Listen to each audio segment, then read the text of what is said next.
Pemirsa, musibah kerja terjadi dalam proyek normalisasi sungai milik pemerintah Kabupaten Ponorogo, Jawa Timur pada Jumat 17 Oktober siang. Seorang pekerja proyek mengalami luka serius setelah terlindas alat berat saat mengatur lalu lintas di sekitar lokasi pekerjaan.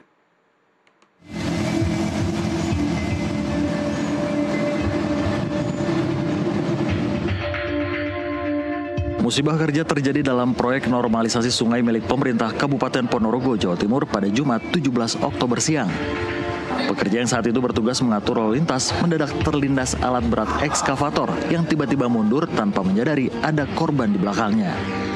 Akibat kejadian itu, korban mengalami luka serius hingga tak sadarkan diri dan langsung dievakuasi ke RSUD Harjono Ponorogo untuk mendapatkan perawatan intensif.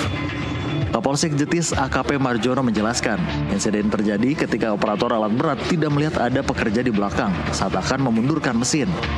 Petugas polisi saat ini masih melakukan penyelidikan dan meminta keterangan sejumlah saksi di lapangan. Laporan bahwa ada kejadian di proyeknya pemerintah di perapian jalur sungai, tepatnya di desa Winong. Itu proyeknya sebenarnya sudah lama, sudah 1 bulan lebih. Jadi tadi intinya bukan melibatkan pengguna jalan, bukan melibatkan pengendara, tetapi sesama kru proyek.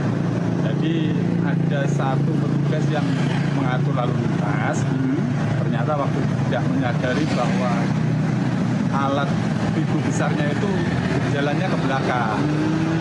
Pada waktu berjalan ke belakang, ternyata yang bersangkutan posisinya di belakang, tidak menyadari, akhirnya kena kendaraan pibu tersebut.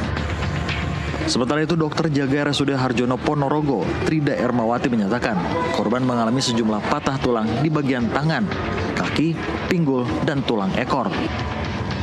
Saat ini kondisi pasien sudah stabil, sudah kami tangani, sudah penanganan pertama untuk kegawatannya, untuk infus, rongsen, lab dan sebagainya sudah ada hasilnya, sudah kami konsulkan dokter penanggung jawabnya. Kemungkinan ada Pak, memang bukan kemungkinan sih, ada patah tulang di beberapa bagian, sudah kami konsulkan ke dokter ortopedinya, sudah tertangani dengan baik pasiennya di sini. Iya. Tulang itu di mana? Untuk patah tulangnya di bagian tangan, kaki, tulang ekor, kemudian di tulang pelvis atau panggul namanya. Korban saat ini masih dalam perawatan intensif di ruang IGD dan dalam pengawasan tim medis. Sementara itu, kasus ini dalam penanganan Satreskrim Polres Ponorogo. Dari Ponorogo, Jawa Timur, Didi Setiawan, jurnalis NTV melaporkan.